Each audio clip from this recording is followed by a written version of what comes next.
반갑습니다. 전도서 3장 말씀을 나누고 있습니다. 오늘은 전쟁할 때가 있고라는 구절을 묵상할게요. 이익에 대한 탐욕과 전쟁하라라는 제목으로 말씀 나눕니다. 전도서는 전쟁할 때가 있다고 말을 하죠. 아마 고상한 전쟁도 있겠지만 사실은 대부분 전쟁은 이익과 관련되어 있죠.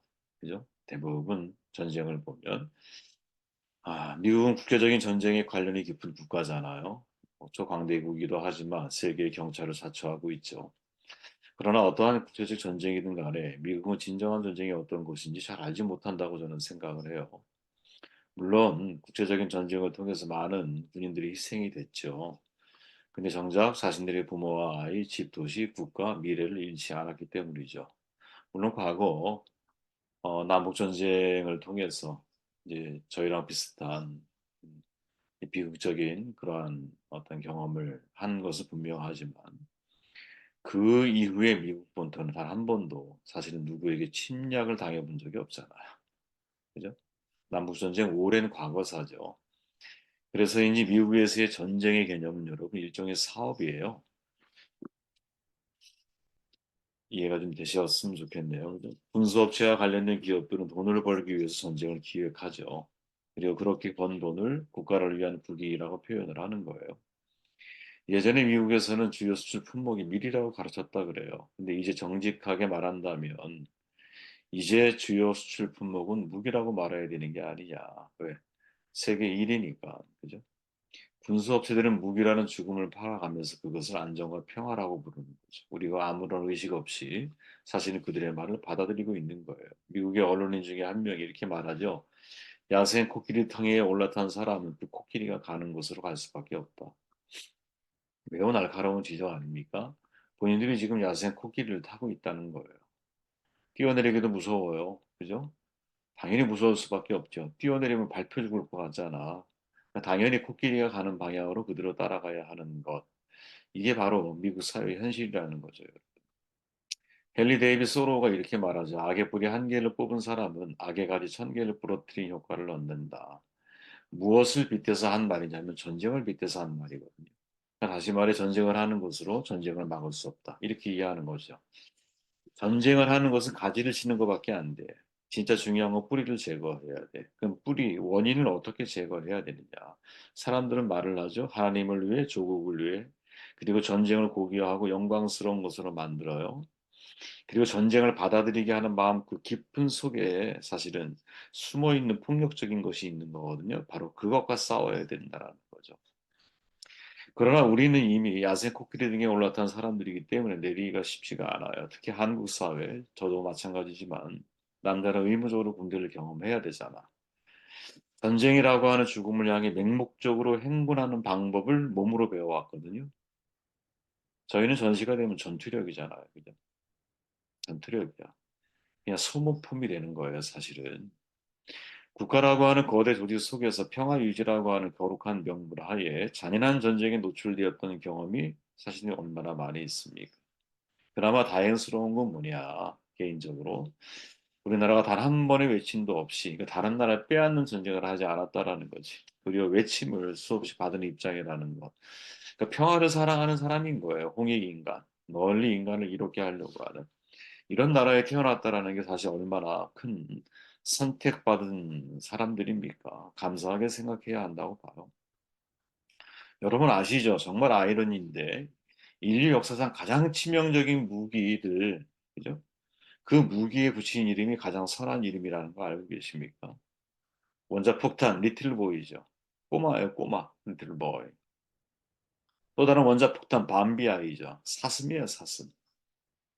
피스메이커라고 하는 것도 있어요. 피스메이커. 무기에 붙여진 이름이에요. 그죠? 심지어 한꺼번에 여러분 250개의 도시를 겨냥해서 파괴할 수 있는 크루즈 미사일 시스템을 가지고 있는 핵 잠수함이 있는데 이름이 뭐냐? 코퍼스 크리스티예요. 그리스도의 몸이라고 하는 이름을 붙였어요. 여러분 이게 진짜 신성모독 아닐까요? 예수님이 언제 빌라도 총독 앞에서 자기를 모함하는 사람들 앞에서 무력으로 시위하신 적이 있습니까? 그런데 그 이름에 코퍼스 크리스티, 그리스도의 몸이라고 하는 이름을 갖다 붙여서, 그죠? 250개의 도시를 한 번에 파괴시킬 수 있는 무기가 장착되어져 있는 거, 잠수함 이름이 코퍼스 크리스티. 우리는 여러분 사실은 이 밀리터리에 빠져 있는 사람들을, 저도 이제 예전에 이제 그런 모습이 좀 있었는데, 아무 의식 없이 마치 텔레비 보면 바보가 되어 간다 그러잖아요. 생각 없이 보니까. 그런 것처럼 수많은 매스컴에 노출되다 보니 너무나 익숙하게 자꾸 보고 들리다 보니까 여기에 대한 문제의식을 전혀 갖지 못하고 살아가는 거예요. 그죠? 어거스틴이 이런 말 하잖아요. 적을 죽이기 위해 사용하는 칼은 반드시 우리의 심장을 먼저 뚫는다. 사람을 죽이기 위해 만든 물건이 나를 죽일 수 있다라는 거죠, 여러분. 그죠? 리틀보이 원자폭탄을 만들었던 바로 그 사람이 지옥의 문을 열었다고 한탄하지 않았습니까? 그죠? 미국 여러분 우리가 참, 저는 개인적으로 이제 미국 여러 차례 갔다 왔지만 음, 본받을 게 있고 본받지 말아야 할 것도 있어요. 그죠? 자기 자신과 전쟁하는 국가가 되었거든요. 미국 사회가. 아이들이 피가 거리를 흐르잖아요. 그죠? 이게 한두 건이 아니잖아요. 매년 꼭 그런 일들이 여러 군데에서 발생을 하죠. 그들에게 총이 쥐어지고 나서 그들은 폭력을 배웠는데 총으로 폭력을 행사하는 걸 배우죠. 네. 세계에서 가장 잘 무장된 국가잖아요, 사실은. 초강대국이잖아. 천조국이라고 그러잖아요, 여러분. 무슨 말이냐? 국방비를 천조를 쓴다. 예? 그런데 가장 안전하지 못한 국가이기도 한 거야. 항상 일촉즉발의 위험이 그들 가운데 있어.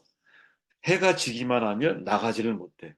해가 지고 나가면 여러분 부모가 아이들이 일을 나갈 경우에는 부모가 잡혀가잖아요. 그러니까 오죽하면 알베르트 아인슈타인이 뭐라고 말합니까? 다음 세상의 전쟁은 돌로 치러질 것이다. 이렇게 말을 했거든요.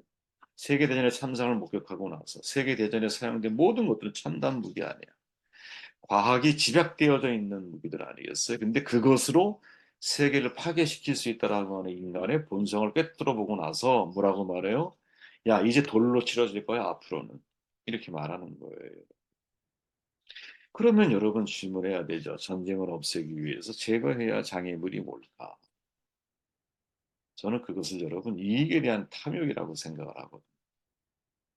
두 가지인데 하나는 이익에 대한 탐욕, 또 하나는 권력을 향한 탐욕. 이 그냥 인간의 상향성이죠. 상향성. 이익에 대한 탐욕은 여러분 인간이 가지고 있는데 아주 본성, 이기심에 속한다면 이 권력에 대한 탐욕은 여러분 예수님이 받았던 시험 가운데 하나잖아. 그죠? 그게 인간의 상향성에 대한 사탄의 유혹이거든요. 이것과 싸워야 한다. 이것과. 그죠? 이 이익에 대한 탐욕은 여러분 모든 차원에서 사실은 전 세계에 있는 모든 나라들에 파고 들어가 있는 어떻게 보면 진짜 적이거든요, 이게. 그죠? 무기를 팔아 벌어들이는 돈으로 경제 상황이 좋아지면 누구도 그 이유를 묻지 않아. 왜 묻지 않을까요? 지금 우리나라가 방산 강국으로 지금 거듭나고 있잖아요, 여러분. 그죠? 지금 아마 세계에서 5위 정도 된다고 알고 있는데 앞으로 더 사실은 어, 이런 일들이 많이 벌어질 거예요, 그죠? 그 무기는 결국 사람을 죽이는 데 사용되어지는 거잖아, 그죠? 무기가 없는 것이 행복한 나라인데 유럽이 지금 힘든 이유가 독일 세계대전 이후에 군비 축소뿐 아니라 그때는 이제 평화 시대가 진행됐으니까 그러다 보니 군수 시절 자체가 다 노후되고 그리고 이제 가동률 자체가 떨어지는 거죠. 독일 같은 경우도 세계대전을 일으킨 당사국이지만 지금 현재는 자체적으로 그 제조할 수 있는 시설의 능력이 많이 떨어진다 그러죠. 그러니까 한국산 무기가 갑자기 이제 소위 대박이 난 거예요. 대박이. 근데 문제가 뭐냐? 이렇게 무기가 팔려 나가면 돈을 많이 들어오니까, 돈을 많이 버니까 아무도 거기에 대해서 이유를 묻지를 않아. 미우라 아야코 여사의 이야기가 생각나네, 그죠? 자기네 가게가 너무 장세가 잘 되니까 다른 사람을 보기 시작하면서 아, 다른 가게에서 팔지 않는 거를 우리가 팔자. 이렇게 생각하고 어, 가게 분위기를 바꾸죠. 그게 우리여야 되는데. 그죠? 그러니까 무슨 말이냐면 대단한 게 그런 거 아니에요? 그런 상황 속에서 아, 돈이 많이 들어오면 사실은 묻지도 따지지도 않는 게 사람이잖아. 보통. 근데 돈이 많이 들어오는 상황 속에서도 이게 맞는 거야? 하나님 앞에? 이런 질문을 던지고 있다라는 거죠. 근데 지금 우리가 사는 세상이, 이 세상은 여러분, 이런 질문을 던지지 못하게 만들고 있다라는 거야. 그죠? 무서운 이야기죠. 그죠? 우리를 괴롭히는 두 번째 강적이 뭘까? 이 권력에 대한 탐욕이거든요. 이건 정말 왜 군사력을 키우겠습니까?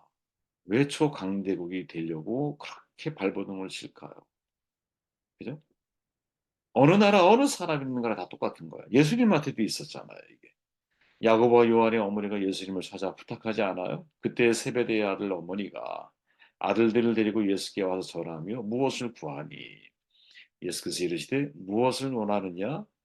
나의 이 두 아들을 주의 나라에서 하나는 주의 우편에 하나는 좌편에. 자, 그죠? 권력에 대한 상향성에 대한 탐욕이죠. 아, 이건 정말 이걸 어떻게 이걸 극복할 수 있을까요? 예수님의 어떤 그 시험으로다가 말을 헬리나우의 신부님의 조언을 우리가 한번 듣는다면 상향성은 무엇으로 없애? 하향성으로 없애. 하향을 지향하는 삶을 선택해야 한다라는 거죠. 그 속에는 케너시스, 자기 미움이라는 게 있고, 낮아짐이 있고, 겸손이 있고, 섬김이 있고, 봉사가 있는 거죠. 그죠? 내가 이 세상을 살아가는 이유는 섬김을 받기 위함이 아니라 섬기기 위해서 인생을 살아간다. 라고 하는 분명한 신앙적인 변화들이 우리 가운데 있어야 되는 거죠. 그죠? 이게 없이는 끊임없이 우리도 모르는 사이에 점점 잘 되는 것이 성공하는 것 같고, 높아지는 것이 성공하는 것 같고, 그죠? 으뜸이 되는 것이 내가 성공하는 것 같고, 부유해지는 것이 성공하는 것 같은 거야. 그러니까 아무 생각 없이 교회도 뭐 부를 축적하고 교회도 성장 지향적인 생각을 가지고 인생을 살아가고 사람들에게 이야기를 하죠. 그리고 성장하지 못하면 나는 실패한 거죠. 부유하지 못하면 나는 실패한 삶을 살아온 거죠. 우리도 모르게 그렇게 사실은 마음속에 생각의 습관을 가지고 인생을 살아가게 하거든요. 무엇이 세상이.